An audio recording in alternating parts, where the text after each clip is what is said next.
What if I told you the secret to losing stubborn belly fat has almost nothing to do with counting calories and everything to do with controlling a single powerful hormone? For decades, we have been told a simple story: eat less, move more. We have diligently cut calories, spent countless hours on treadmills, and yet the obesity epidemic continues to worsen. The problem isn't a lack of willpower. The problem is that we have been fighting the wrong enemy. The true driver of weight gain, especially the dangerous fat that accumulates around our organs, is not excess calories, but excess insulin. It's time to shift our focus from the simplistic calories in, calories out model to a more nuanced, hormonal understanding of body weight. Insulin is often called the fat storage hormone, and for good reason.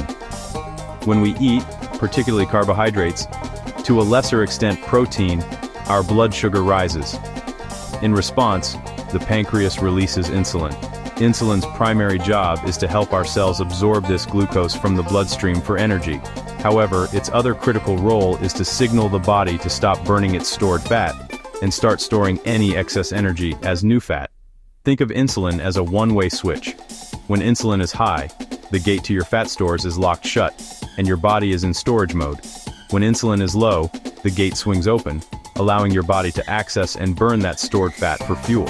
The modern diet, rich in processed carbohydrates and sugars, keeps our insulin levels chronically elevated. Over time, our cells become desensitized to insulin's constant signal, a condition known as insulin resistance. The pancreas pumps out more insulin, creating a vicious cycle of high insulin and worsening resistance. Not all body fat is created equal. To effectively target the fat that harms our health, we must first understand the different types our bodies can store. There are 4 main categories of fat. The first is essential fat, necessary for life and healthy function. Found in our brain, bone marrow, nerves, and membranes protecting our organs. This fat is vital for hormone regulation, not the fat we should ever aim to lose. It plays a crucial role in fertility and helps with vitamin absorption. The second type is subcutaneous fat, the pinchable layer just beneath the skin, common on the hips, thighs, and arms. Too much can be cosmetically undesirable, but it's relatively benign metabolically. It functions as an energy reserve, provides insulation, and cushions muscles and bones. The third, and far more dangerous type, is visceral fat. It wraps around the liver, pancreas, and intestines. You can't pinch visceral fat. Someone can look thin, but carry dangerous amounts internally. It's metabolically active, functioning almost like an endocrine organ. It secretes inflammatory proteins and hormones that lead to insulin resistance, cause systemic inflammation, and contribute to chronic diseases. Research in journals like The Lancet links high visceral fat to higher risk of type 2 diabetes, heart disease, and certain cancers. The fourth and final type is brown fat, often called good fat. Brown fat cells are packed with mitochondria and burn energy to generate heat, a process called thermogenesis. Babies have a lot of brown fat. Adults retain small deposits, typically around the neck and shoulders. For fat loss, target excess subcutaneous fat, and most critically, eliminate harmful visceral fat that silently wreaks havoc on our internal systems. To directly combat the menace of visceral fat and reverse insulin resistance, we can turn to one of the oldest and most powerful therapeutic tools known to humanity: fasting. Fasting is not about prolonged starvation. It is the simple, voluntary act of abstaining from food for a specific period. This practice gives your body a crucial break from the constant process of digestion and, more importantly, from the relentless stimulation of insulin. When you are not eating, your insulin levels plummet. This dramatic drop signals your body to switch from its sugar-burning, fat-storing mode into a fat-burning state. It's the most direct and efficient way to open the locked gates of your fat stores.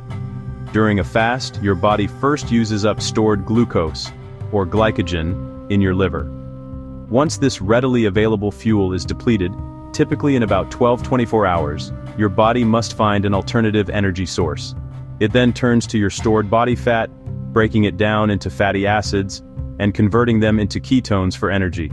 Precisely the metabolic state we want for fat loss. Importantly, studies, such as those published in Cell Metabolism, have shown that intermittent fasting is particularly effective at targeting visceral fat. As your body mobilizes fat for fuel, it draws from these metabolically active abdominal deposits, reducing waist circumference and improving metabolic health markers. There are many ways to incorporate fasting. Time-restricted eating like the 16-8 protocol, alternate day fasting, or a 24-hour fast once or twice a week.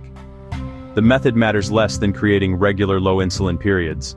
This allows your body to resensitize to insulin, breaking the cycle of insulin resistance and allowing for effective, sustainable fat burning.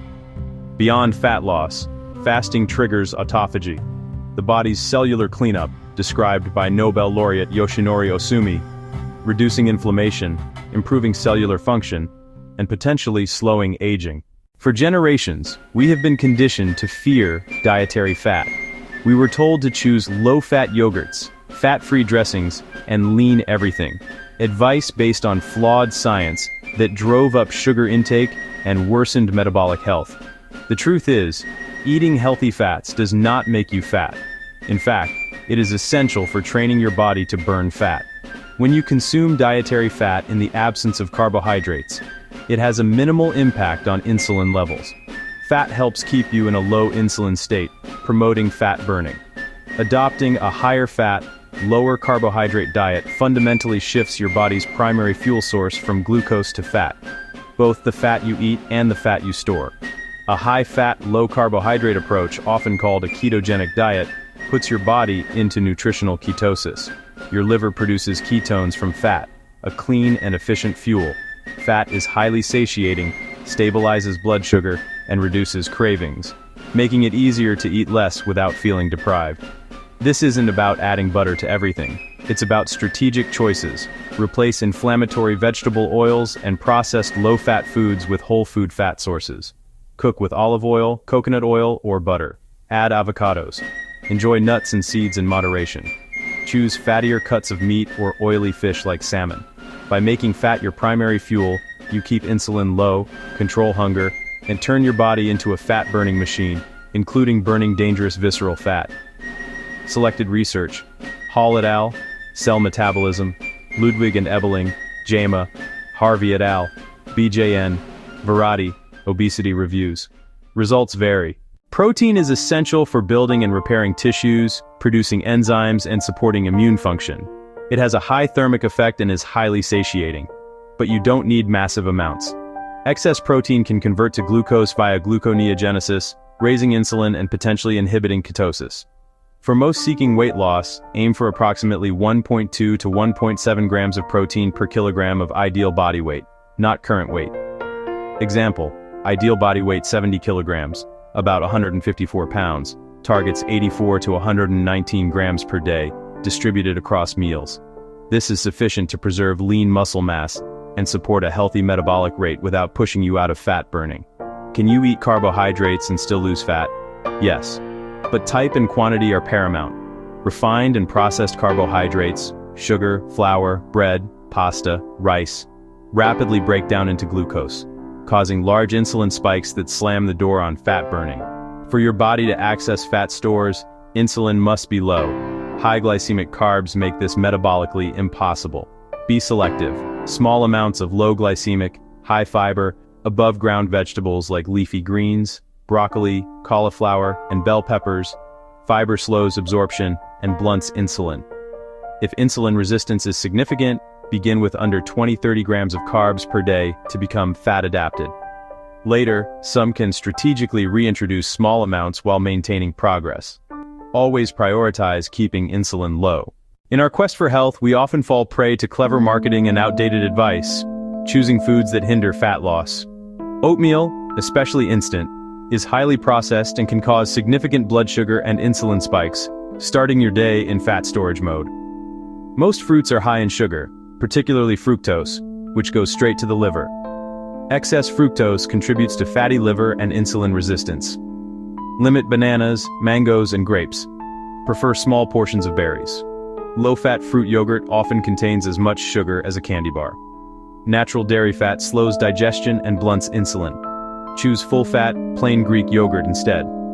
Other offenders: whole wheat bread, commercial salad dressings, fruit juice, and many protein bars. Always read the nutrition label. Focus on sugar and total carbohydrates, not front-of-pack claims. Eliminating these healthy imposters is a critical step in lowering insulin and unlocking your body's fat-burning potential. Selected research: Timorenga et al., BMJ, Stanhope et al., J. Klin Invest, Hall and Guo, Gastroenterology, Reynolds et al., Lancet. Viewer discretion. This video is for informational purposes and not medical advice.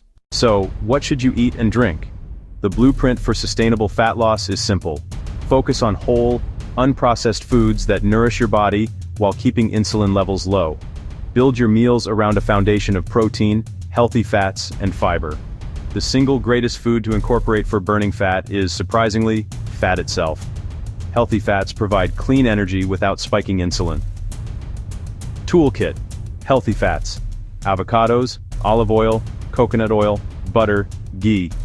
Protein: eggs, salmon, sardines, beef, lamb, chicken with skin. Low-carb vegetables: spinach, kale, broccoli, cauliflower, bell peppers, zucchini, asparagus. Nuts and seeds in moderation: almonds, macadamias, walnuts, chia, flax. Beverages: water, green tea, black coffee, herbal tea, bone broth. Eliminate processed items, sugars, and refined grains to create a low insulin environment where your body can thrive. The best exercise for burning fat is high-intensity interval training.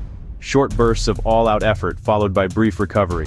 A 20-minute HIIT can beat a 60-minute jog. Combine HIIT with resistance training. More muscle raises your resting metabolic rate.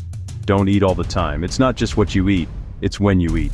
Try a 16-hour overnight fast. If you're eating every 2 to 3 hours, you constantly spike insulin, blocking access to stored fat.